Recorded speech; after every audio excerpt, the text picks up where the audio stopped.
সকলোকে নমস্কাৰ জনাই ভিডিঅ'টো আৰম্ভ কৰিছোঁ। এডুট্ৰাষ্টৰ নতুন ভিডিঅ'টোলৈ আপোনালোক সকলোকে স্বাগতম। আজি লৈ আহিছোঁ অন্য কেইটামান গুৰুত্বপূৰ্ণ প্ৰশ্ন, যিকেইটা প্ৰশ্ন আপোনালোকৰ ADRE, আসাম পুলিচ আৰু অসমৰ অন্যান্য পৰীক্ষাসমূহত যথেষ্ট কামত আহিব। আহক ভিডিঅ'টো আৰম্ভ কৰোঁ। কুৱেশ্যনছবোৰ চাই লওঁ। ফাৰ্ষ্ট কুৱেশ্যনটো হৈছে হু ৰোট তাবাকাত-ই-নাছিৰী? তাবাকাত-ই-নাছিৰী গ্ৰন্থখন কোনে লিখিছিল? অপশ্যনছবোৰ চাই লওঁ আহক। মিনহাজ-উদ্দিন, বখতিয়াৰ খিলজী, কুতুবুদ্দিন আইবাক নে ওপৰৰ এটাও নহয়? শুদ্ধ উত্তৰটো হ'ব অপশ্যন এ, মিনহাজ-উদ্দিনে তাবাকাত-ই-নাছিৰী গ্ৰন্থখন লিখিছিল। নেক্সট কুৱেশ্যন, প্ৰহ্লাদ চৰিত ৱাজ ৰিটেন বাই হুম? প্ৰহ্লাদ চৰিত কোনে লিখিছিল? অপশ্যনছবোৰ চাই লওঁ আহক। হেম সৰস্বতী, ৰাম সৰস্বতী, হৰিহৰ বিপ্ৰ নে ওপৰৰ এজনো নহয়? শুদ্ধ উত্তৰটো হ'ব অপশ্যন এ, হেম সৰস্বতীয়ে প্ৰহ্লাদ চৰিতখন লিখিছিল। অন্য এটা প্ৰশ্নলৈ আহিছোঁ।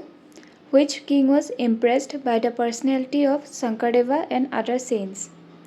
কোনজন ৰজাই শংকৰদেৱ আৰু তেওঁৰ লগত অহা সাধুসকলৰ ব্যক্তিত্ব দেখি আপ্লুত হৈছিল? অপশ্যনছবোৰ চাই লওঁ আহক।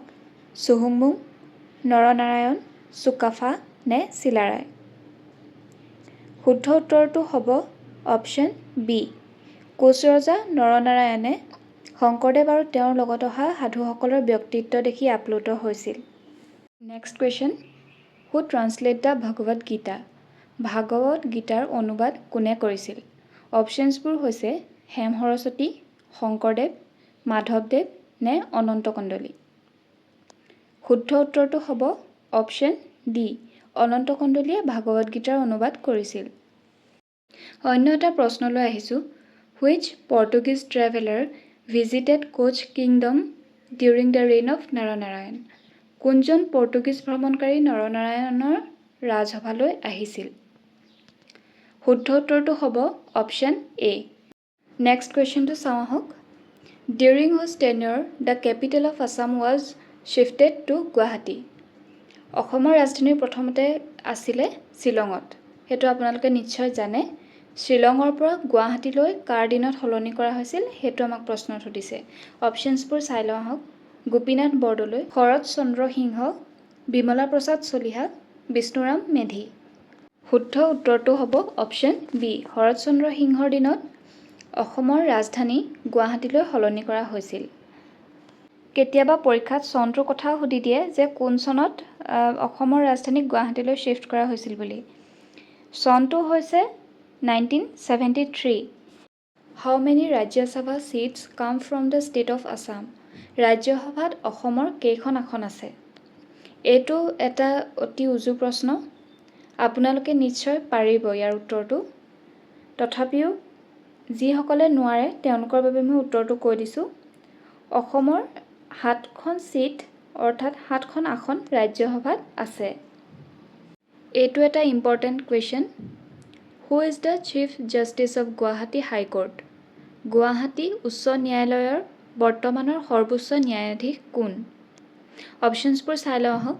অজয় লাম্বা, বিজয় বিষ্ণুই, মানস ৰঞ্জন পাঠক নে ওপৰৰ এজনো নহয়? শুদ্ধ উত্তৰটো হ'ব অপশ্যন বি, বিজয় বিষ্ণুই হৈছে বৰ্তমানৰ chief justice of Guwahati high court.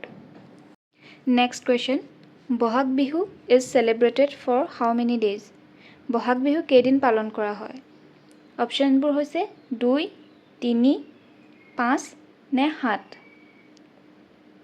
শুদ্ধ উত্তৰটো হৈছে অপশ্যন ডি, বহাগ বিহু 7 দিন পালন কৰা হয়।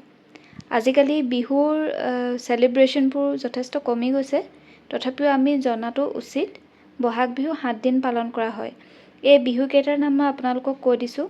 গৰু বিহু, মানুহ বিহু, গোসাই বিহু, চেনেহী বিহু, নাঙল বিহু, মেলা বিহু আৰু চেৰা বিহু। চেৰা বিহুটো একেবাৰে শেষৰ দিনটোত পালন কৰা হয়। During which month Ambubachi Mela is celebrated? Ambubachi Mela কেতিয়া উদযাপন কৰা হয়?